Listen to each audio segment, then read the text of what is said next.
Jennifer Deibel is a wife, mother, and full-time public school teacher, as well as an author. She's in the trenches right beside you as she works, serves the Lord, and loves her family. She's been blessed to do some of it in the west of Ireland and in Vienna, Austria. However, after a decade of life overseas, she has settled back in America in sunny Arizona. Jennifer currently teaches middle school English, and when she's not working on school things, she's spending time with her husband Seth and three awesome kids. And writing.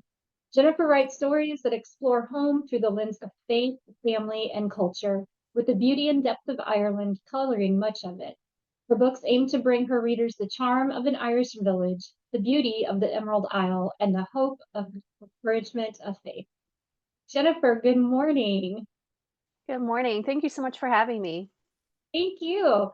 So, your book that's coming out in February has such a beautiful cover. I was so excited when I saw it, so I could collaborate with you on this project. Tell us a little bit about the book. Well, thank you. I feel like every book that I write for Revell, their design team just gets better and better. So, like, I literally gasped when I saw the mock-up for that cover. It's so swoony.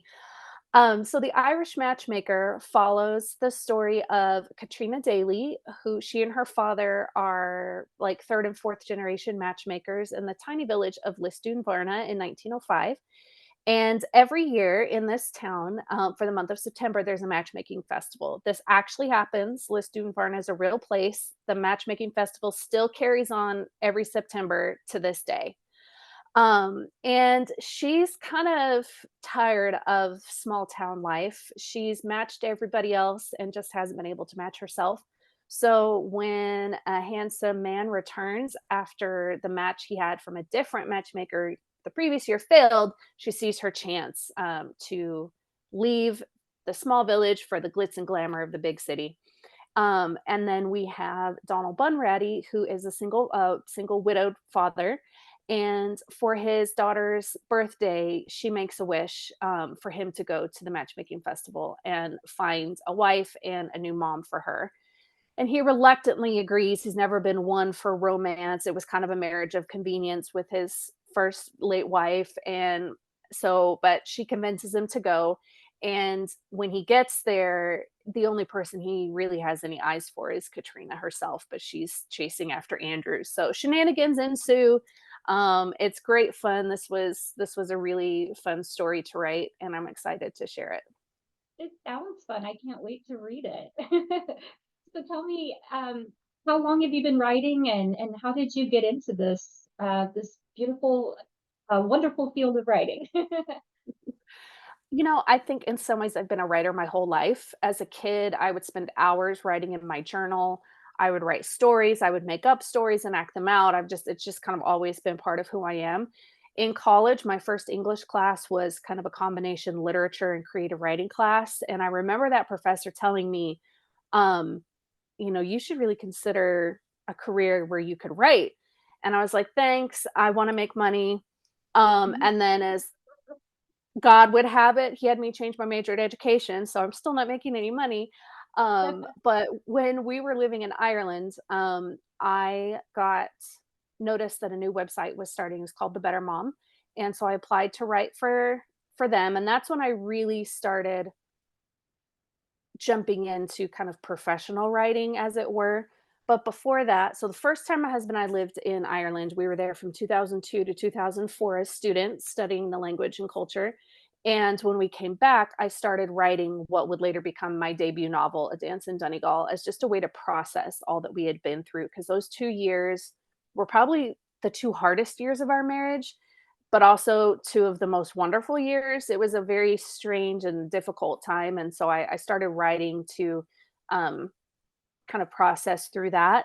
And then our first daughter came, and then our second daughter came, and then we moved back to Ireland, and it kind of sat for a while. But when I started writing for The Better Mom, I kind of got the bug again and worked over many years to finish that book. A lot of writers do NaNoWriMo in November, where you write a novel in a month. I did NaNoWriDecade. So it took me almost 15 years to finish that first book.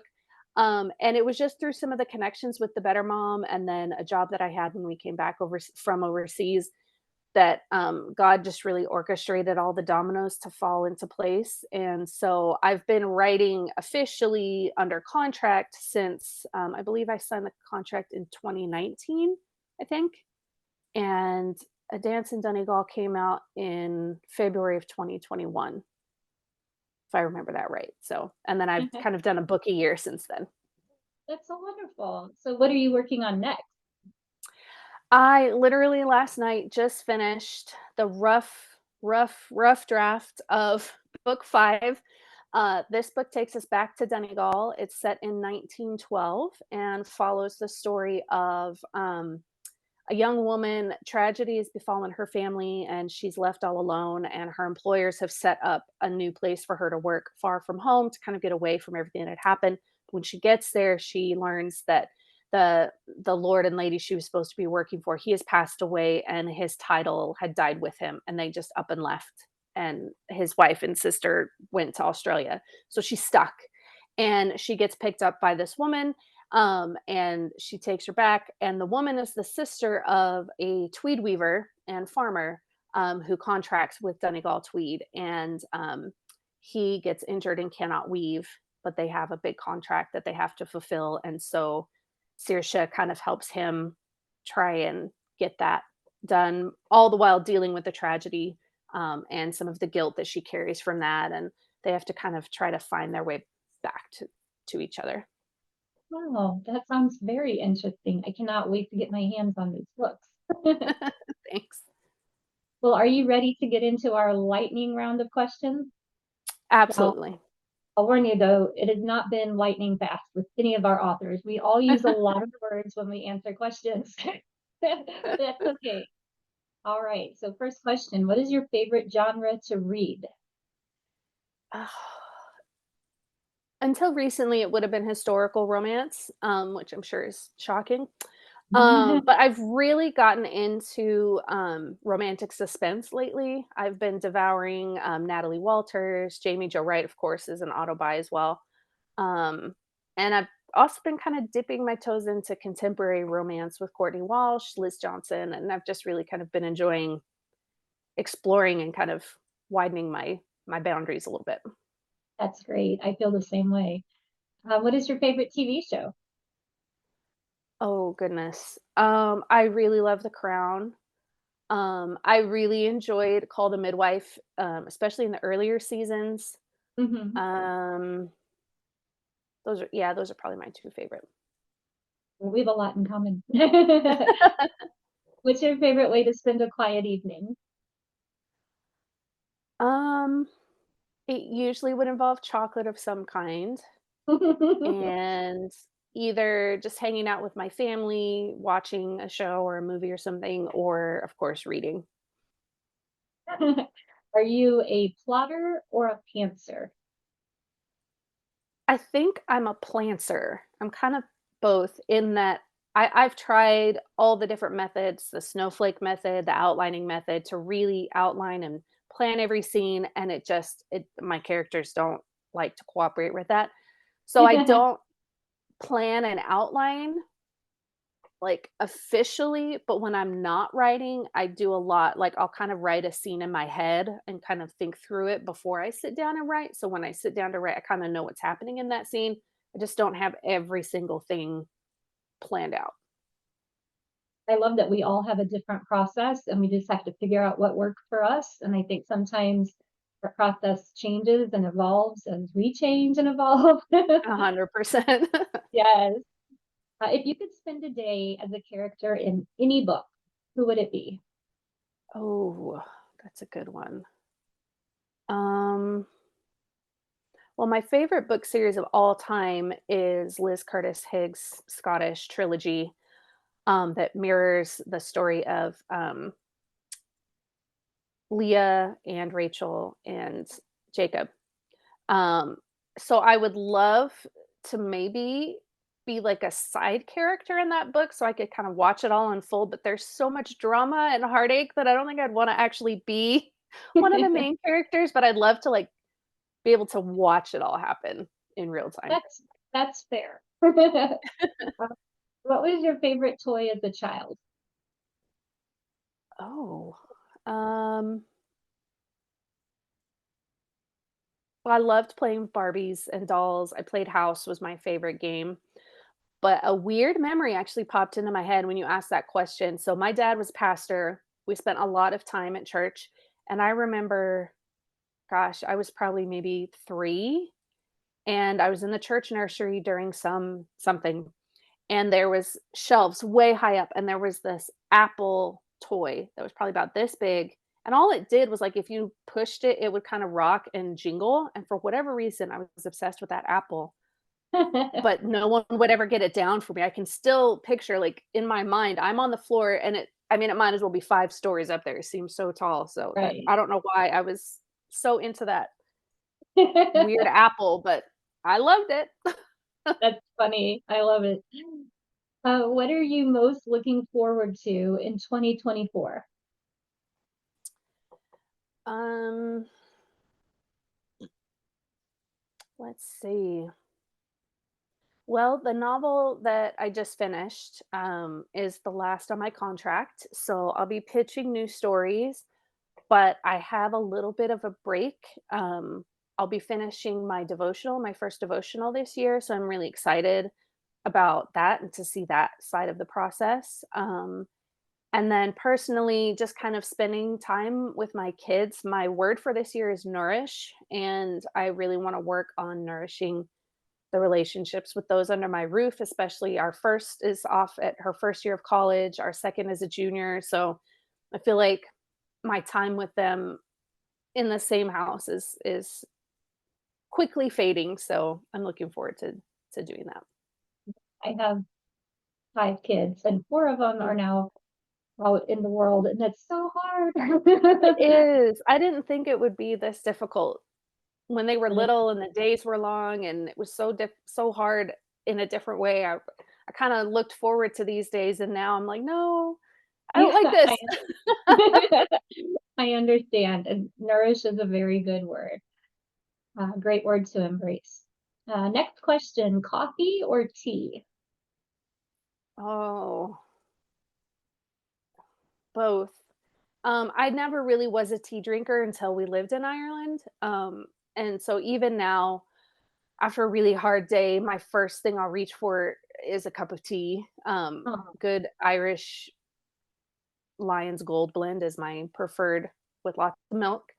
Um, but I also it's just in everyone's best interest that I have my coffee every morning. So I say both. I love it. Do you do anything else creative or crafty? Over the years, I've done several things. As a child, I danced. I did ballet and tap, so I still really enjoy that. When we lived in Ireland, I took some Cayley dancing classes, which was really fun. Um, I've sung over the past years. Before we lived overseas, my husband and I led worship at our church. I've done cross stitch, but other than that, I'm really not crafty in the traditional sense. Like if you want me to make something with my hands, it's gonna look like a 3-year-old did it. Aw. Do you prefer physical book or an e-reader? Physical book, 100%. Yeah. Okay. But what's the last book you read? The last book I finished was, A Match Made at Christmas, which ironically was another matchmaking book by Courtney Walsh. It's a Christmas novella. It was absolutely delightful, set in Nantucket during Christmas. Oh, Um, it was a really fun read, and I'm currently in the middle of Fatal Code by Natalie Walters. It's a second book in that series, and I'm loving it. awesome. I have not read any of hers, but I have read Jamie Jo Wright, and she hooked me immediately. Yes. Do you prefer cooking at home or eating out? I hate cooking. I enjoy baking, so I do try to cook at home most of the time, but I really do prefer just letting someone else do it. What was your first concert? My first concert, I was in high school, and it was, like, 1993 or so, and it was, DC Talk and Michael W. Smith. That was my first concert. Oh my goodness, that's We're so like funny. twins. Yes. Yeah, yeah, that was my first concert. It was so much fun. Yeah, it was a Um, blast. what is your favorite restaurant? Oh, goodness.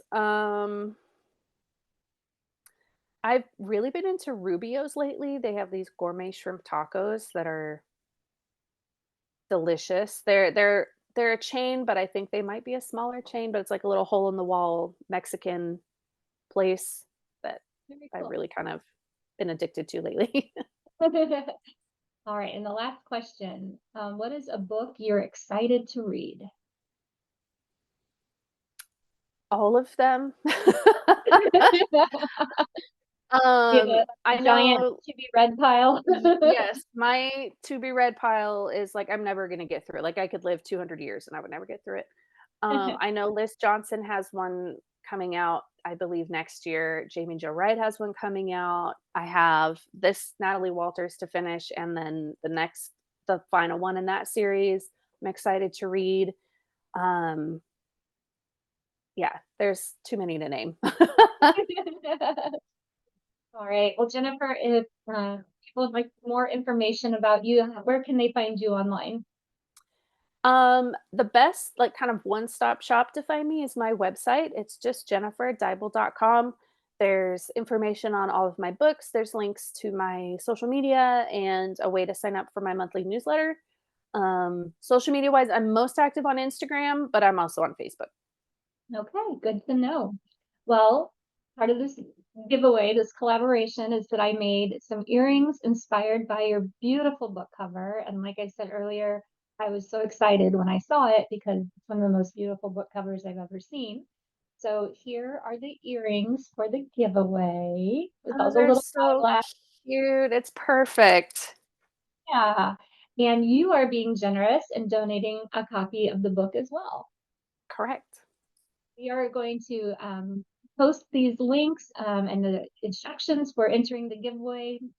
All our readers or viewers have to do is follow both of us on either Instagram or Facebook, like our giveaway post and comment done. And then we will wait 48 hours and then we will pick a winner. So Jennifer, it was so great to meet you face to face, even though we've been Facebook friends and Instagram friends for a while. Yeah. Thank you for joining us today.